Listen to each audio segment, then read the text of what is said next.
ओम श्री गुरु सत्ताय नमः। सभी को प्रणाम। पिछले वीडियो में हमने सुना सद्ज्ञान की सार्थकता तभी है जब वो सत्कर्मों का रूप धारण करे।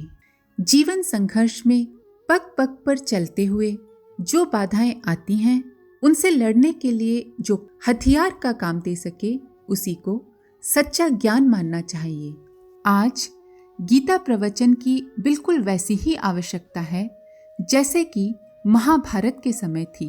आज भारतीय समाज निष्प्राण है, उसमें नवीन शक्ति जगाने की आवश्यकता है और ये काम भगवती गीता के नेतृत्व में किया जा रहा है। आइए आगे बढ़ते हैं। युग निर्माण आंदोलन की पृष्ठभूमि में जिन शतसूत्री कार्यक्रमों का विधान है उनका प्रयोजन एक ही है कि अध्यात्म ज्ञान का प्रकाश जिन तक भी पहुंचे वे अपनी परिस्थितियों के अनुसार उसे कार्य रूप में परिणत करना आरंभ कर दें। व्यक्तियों की परिस्थितियां और योग्यताएं अलग अलग प्रकार की होती हैं। हर व्यक्ति एक सा काम नहीं कर सकता, इसीलिए इस योजना में इसकी पूरी गुंजाइश है कि न्यूनतम प्रतिभा एवं हीनतम परिस्थितियों का व्यक्ति भी अपने सद्भाव को सत्कार्य में परिणत करते हुए युग निर्माण की भूमिका में किसी न किसी प्रकार भाग अवश्य ले सके। महाभारत युद्ध में शस्त्र चलाना ही एकमात्र काम नहीं था। सेना के लिए भोजन बनाने से लेकर घायलों की चिकित्सा करने तक, घोड़ों को घास डालने से लेकर दैनिक गंदगी साफ करने तक अगणित कार्य थे और विभिन्न परिस्थितियों के सैनिक अपने अपने ढंग से उन कार्यों को करते हुए योद्धाओं का कर्तव्य पालन कर रहे थे। वर्तमान महाभारत में भी हम में से प्रत्येक व्यक्ति कुछ न कुछ कार्य कर सके, इस दृष्टि से युग निर्माण योजना इस प्रकार बनाई गई है जिसमें गिलहरी से लेकर गिद्ध वानरों तक के लिए समुचित कार्यक्रम मौजूद हैं। असंयम और अनियमितताओं के कारण हमारा सार्वजनिक स्वास्थ्य बुरी तरह गिरता चला जा रहा है। व्यक्तिवादी स्वार्थ और संकीर्णताओं से भरी लालची दृष्टि हमारे राष्ट्रीय चरित्र में घुन की तरह लगी हुई है। जनहित के कार्यों में किसी को रुचि नहीं है। चोर से लेकर संत तक हर कोई अपने व्यक्तिगत स्वार्थों की सिद्धि में ही सब कुछ मानकर उसी में मगन हो रहा है। आलस्य से शारीरिक क्षमता और प्रमाद से मानसिक योग्यताओं का सत्यानाश हो रहा है। यदि हम आलस्य और प्रमाद के दुर्गुणों को छोड़कर शारीरिक और मानसिक शक्ति का रचनात्मक कार्यों में तत्परता पूर्वक प्रयोग करने लगें तो हमारी प्रगति एवं समृद्धि का पारावार ही नहीं रहेगा। हमारे दैनिक अभ्यास में सफाई, मधुरता, शिष्टाचार, सहिष्णुता, सज्जनता, नागरिकता जैसे मनोवांछित गुणों की कितनी कमी हो रही है ये किसी से नहीं छिपा हुआ है। विलासिता, आडंबर, फैशन परस्ती, व्यसन, नशेबाजी आदि भौंडे कार्यों में कितना धन और समय बर्बाद होता है इसे कौन नहीं जानता। नैतिक मर्यादाओं के उल्लंघन करने की उच्छृंखलता एवं अपराध करने की प्रवृत्ति बढ़ते बढ़ते सार्वजनिक जीवन के लिए संकट का रूप धारण कर रही है। चोरी, डकैती, ठगी, रिश्वत, जुआ आदि दुष्कर्मों की तो जैसे बाढ़ आ गई है। कामुकता की अभिवृद्धि गंदे साहित्य, गंदे चित्र, गंदे गीत और मनोरंजन के रूप में देखी जा सकती है। पत्नी व्रत धर्म और पतिव्रत धर्म की कड़ियां जिस प्रकार कमजोर होती जा रही हैं, यह हमारे भविष्य को अंधकारमय बनाने के लिए कम भयावह नहीं है। सामाजिक कुरीतियों का विभत्स तांडव नृत्य अलग ही चल रहा है। बाल विवाह, अनमेल विवाह, दहेज के नाम पर लड़के लड़कियों की खरीदारी और बिक्री, मृत्यु भोज, पशु बलि, ऊंच नीच, स्त्रियों पर अवांछनीय प्रतिबंध जैसी कुरीतियों के कारण हमारा सामाजिक ढांचा चरमराने लगा है और उसके टूटकर गिर जाने का खतरा उत्पन्न हो गया है।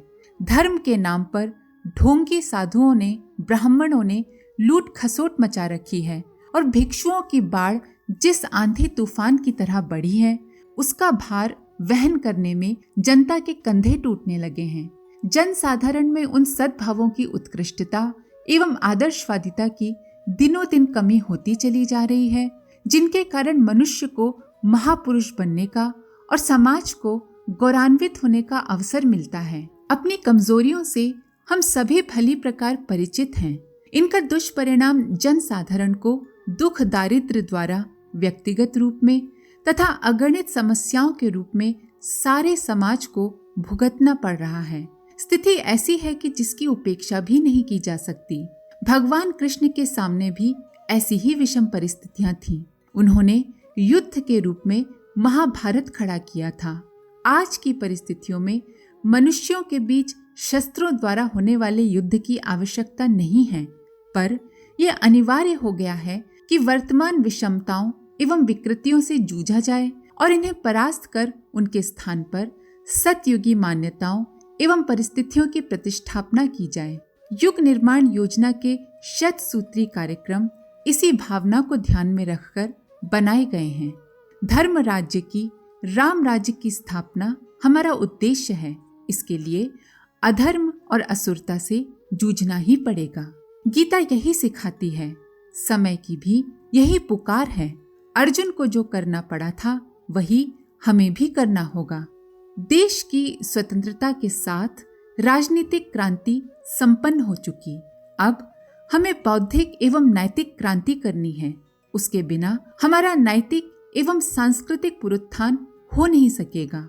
उज्जवल भविष्य का निर्माण तो स्वयं ही करना होगा और उसके लिए रचनात्मक संघर्ष में उसी त्याग बलिदान की भावना से संलग्न होना होगा जिसमें कि युद्ध में संलग्न होने वाले अपने तन मन धन का मोह त्याग कर उतर पड़ते हैं। गीता प्रवचन का लाभ अर्जुन ने उठाया था। उसने भगवान द्वारा दिए गए ज्ञान को अपने कार्य रूप में परिणत करना तत्काल आरंभ कर दिया था। उसने विश्वास पूर्वक कहा था, नष्टो मोह स्मृतिर्लब्धा त्वत्प्रसादान मयाच्युत स्थितोस्मि गत संदेह करिष्ये वचनम तव। अध्याय 18 श्लोक 73। हे अच्युत, आपकी कृपा से मेरा मोह नष्ट हो गया है और स्मृति भी मैंने प्राप्त कर ली है। अब मैं संदेहों से मुक्त होकर स्थित हूँ। अब मैं आपका कहा हुआ ही करूँगा। यहाँ स्मृति प्राप्त करने का अर्थ है कि अर्जुन को आत्म तत्व का ज्ञान हो गया है। उसे ये पता चल गया है कि जो कुछ भी है वो परमात्मा ही है, परमात्मा के अतिरिक्त और कुछ भी नहीं है। जब तक वो खुद को शरीर समझ रहा था तब तक उसे सगे संबंधियों से मोह हो रहा था। वह आसक्ति से बंधा था, पर आत्म साक्षात्कार करने से उसके सारे बंधन खुल गए। यदि हमने भी गीता का प्रवचन सत्य मन से सुना तो भगवान के वचनों को कार्य रूप में परिणत करने के लिए कटिबद्ध होना ही चाहिए। आत्मनिर्माण के लिए, परिवार निर्माण के लिए और समाज निर्माण के लिए अपनी क्षमता का अधिकाधिक अंश प्रयुक्त करना ही चाहिए। स्वस्थ शरीर, स्वच्छ मन एवं सभ्य समाज की रचना के लिए कुछ करने का निश्चय करना ही चाहिए। भगवान ने गीता का ज्ञान अर्जुन को कर्म में परिणत कराने के लिए दिया था। अर्जुन ने उसे उसी रूप में शिरोधार्य भी किया था। अब हमारी बारी है कि गीता के प्रवचनों को अपने जीवन में उतारने की योजना बनाएं और वर्तमान युग के अत्यंत महत्वपूर्ण महाभारत युग निर्माण में अपना समुचित योगदान देते हुए इस मनुष्य जीवन को सार्थक बनाएं। आइए अब सुनते हैं कुछ प्रेरणादायक प्रसंग। ज्ञान और कर्म के समन्वय की आवश्यकता बहुत महत्वपूर्ण है। महाभारत का विशाल ऐतिहासिक ग्रंथ लिखा जाना था। महर्षि व्यास उसके लिए सोच सकते थे, उसकी रूपरेखा बना सकते थे, लेकिन लेखन कार्य के लिए एक कुशल लेखक की आवश्यकता हुई और इस कार्य के लिए गणेश जी को नियुक्त किया गया। व्यास जी बोलते जाते थे और गणेश जी लिखते जाते थे। इस तरह दोनों के प्रयत्नों से महाभारत लिखा गया। महर्षि वाल्मीकि के संरक्षण में रहकर लव कुश ने वो सामर्थ्य प्राप्त की कि वीर हनुमान, राम, लक्ष्मण को भी उनसे पराजित होना पड़ा। वाल्मीकि के ज्ञान और अपने क्षत्रिय संस्कारों के समन्वय से ही बालक लव कुश को ये विजय संभव हुई थी। हिंदू मान्यताओं के अनुसार श्री राम ब्रह्म के अवतार थे और लक्ष्मण शेषनाग के शक्ति अवतार। इस तरह असुरों का नाश करने का महान कार्यक्रम ब्रह्म और शक्ति के सम्मिलित प्रयत्नों से ही संभव हो सका। अर्जुन ने निशस्त्र श्री कृष्ण को अपने लिए चुना और दुर्योधन ने श्री कृष्ण की सेना को।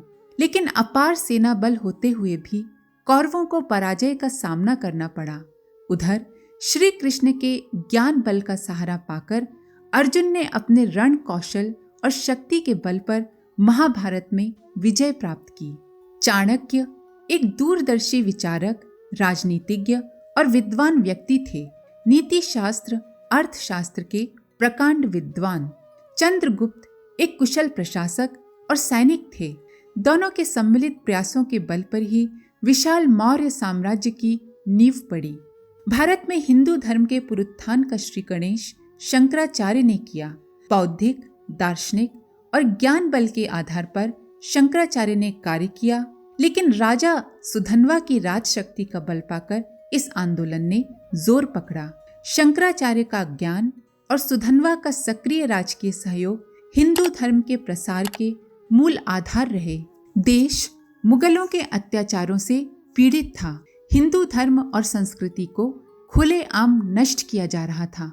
स्वामी रामदास ने इसे देखा तो उन्हें बड़ा दुख हुआ और इस संबंध में गहन चिंतन मनन के द्वारा कार्यक्रम निर्धारित किया।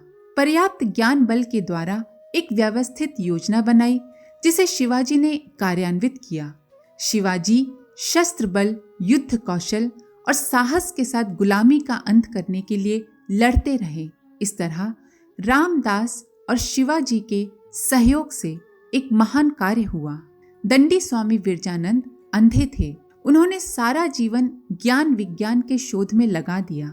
उन्होंने उस समय की परिस्थितियों, धर्म, दर्शन, ज्ञान के क्षेत्र में मौलिक तथ्य निश्चित किए जिन्हें समाज में प्रसारित करने के लिए एक कर्मठ व्यक्ति की आवश्यकता थी। महर्षि दयानंद ने अपने गुरु के इस कार्य को पूरा किया। इस तरह विरजानंद और दयानंद के रूप में ज्ञान और कर्म की सम्मिलित शक्ति से एक युगांतरकारी कार्य पूर्ण हुआ। वर्तमान भारत का शुभारंभ उन्हीं के प्रयत्नों से हुआ था। स्वामी रामकृष्ण परमहंस ने लंबी उपासना आराधना के पश्चात मानव कल्याण, जन सेवा के लिए जो विचार किया उन्हें कार्यान्वित किया स्वामी विवेकानंद ने। देश विदेशों में रामकृष्ण मिशन का जो सेवा कार्य चल रहा है उसके लिए ज्ञान, दर्शन, आत्मिक शक्ति को जुटाने के लिए रामकृष्ण परमहंस थे और उसे कार्य रूप में परिणत करने वाले स्वामी विवेकानंद थे। आज के लिए इतना ही। आप सभी का धन्यवाद। ओम शांति।